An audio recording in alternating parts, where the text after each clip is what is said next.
Alright guys, hari ini ke Kota Kinabalu menggunakan motosikal Honda CRF 250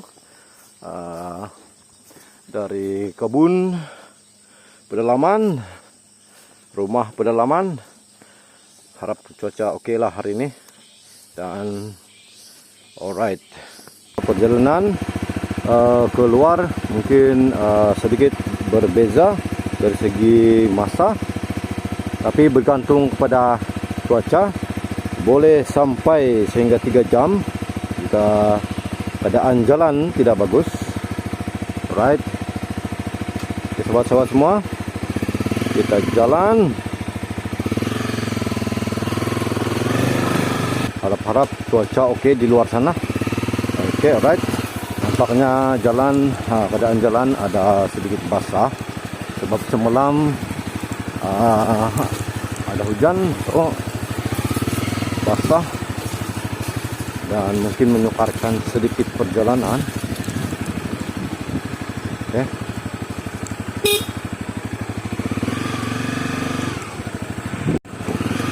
Kita akan melalui kawasan kebun, kawasan perkampungan, rumah-rumah. Kita sedikit licin. Alright, harap cuaca oke sepanjang hari, tapi nampaknya cuaca sedikit mendung hari ini. Kita basah dan air masih lagi bertakung di kawasan lopak-lopak, petanda jalan mungkin ada sedikit basah dan ada sedikit kelewatan untuk sampai ke tempat parking kereta. Oke. Cabaran bersama, di mana ini adalah bekas laluan air sungai yang tidak ada kalbut, guys. So ada sedikit bau air, dan kalau cuaca tidak bagus ataupun hujan, tempat ini akan dilimpahi oleh air, dan airnya sangat deras, mengalir sangat deras, dan boleh membahayakan kendaraan yang akan melalui di kawasan ini. Alright, motosikal fast trail amat selesa ditunggang di kawasan seperti ini, kawasan gravel, tetapi tidaklah jalan yang hardcore, sahabat-sahabat semua. Jalan seperti ini amat selesa sekali dan sangat-sangat padu. Oke, alright. Alright, apa yang kita buat lakukan sekiranya kita stuck di kawasan ini, kawan-kawan. Itu persoalan yang harus kita jawab. Oke, pengalaman saya ialah terpaksa menunggu sehingga ada kereta limpas, barulah kita minta bantuan ataupun tumpang pada siapa-siapa kendaraan yang melalui tempat ini, dan terpaksalah tinggalkan mesin ataupun jentera kita. Alright, kawasan ini sangat licin dan sangat jauh dari kampung. Kalau berjalan kaki pun mungkin mengambil masa lebih kurang 2-3 jam. Sekarang ini berada di pertengahan lah, 2-3 jam baru sampai ke sempadan kampung. Right. Oke, dari segi penyelenggaraan ataupun maintenance jalan ini, buat masa sekarang terpaksalah bergantung sepenuhnya kepada ihsan syarikat-syarikat pengusaha sawit dan syarikat-syarikat atau company yang berdekatan lah. Right, itu saja yang termampu. Walau bagaimanapun permohonan usaha untuk mendapatkan peruntukan untuk membina jalan ini mungkin sudah lama dikemukakan oleh penduduk kampung. Walau bagaimanapun Kita tunggu sajalah sampai bila, dan kemungkinan akan ada lah di tahun 2026 ke 27 akan datang nanti. Alright, sekarang ini saya berada di tengah-tengah hutan tebal, pertengahan hutan tebal, sahabat-sahabat semua. Kalau berjalan kaki boleh mengambil masa dalam lebih kurang 4 ke 5 jam ke kawasan kampung.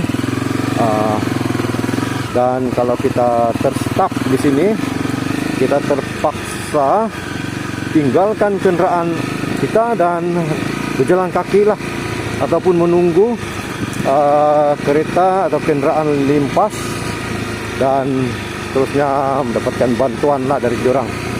Itu saja yang dapat dilakukan sekiranya Anda membawa tools ataupun alat-alat yang sesuai dan memang ada kemahiran untuk menyelenggara repair segera kendaraan Anda. Mungkin Anda boleh lakukan sendiri dan lepas itu berjalan seperti biasa lah.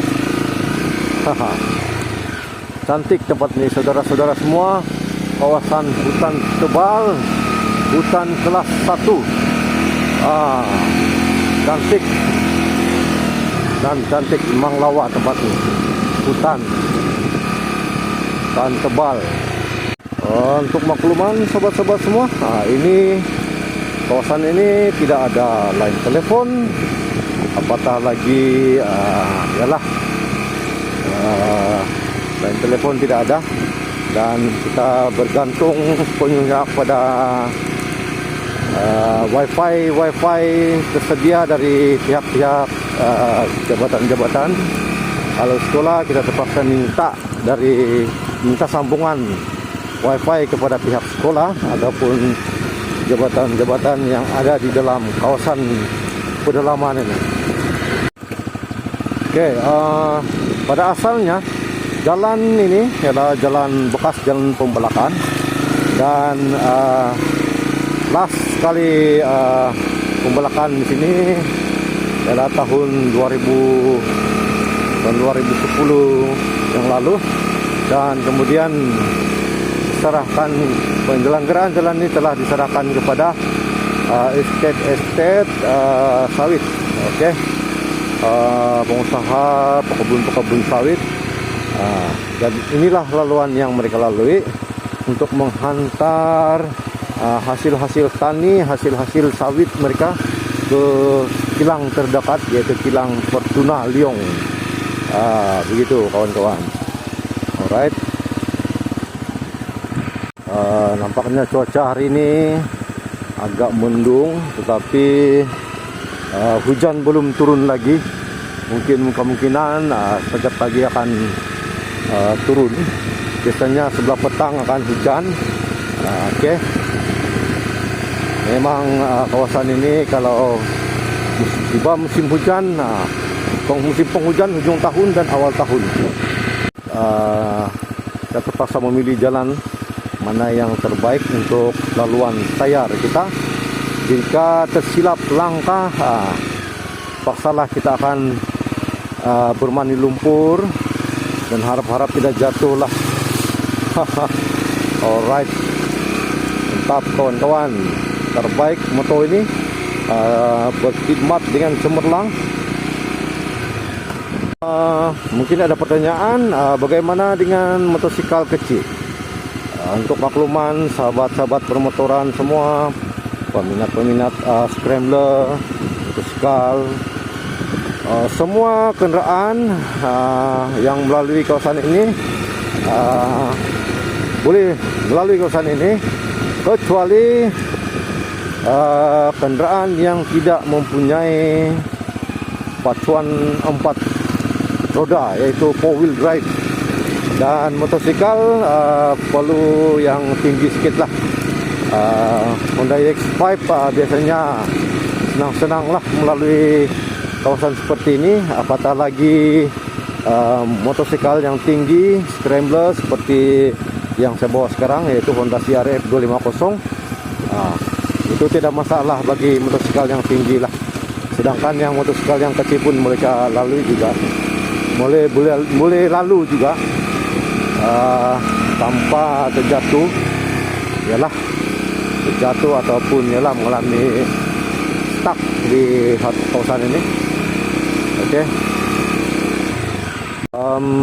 Untuk mau cepat, terpaksa kita menggunakan motosikal tinggi, suspension yang bagus seperti Honda CRF 250 dan Kawasaki KLX 250 atau 150 ataupun yang setaraf dengan dialah Kawasaki, ataupun ya mana-mana yang paling sesuai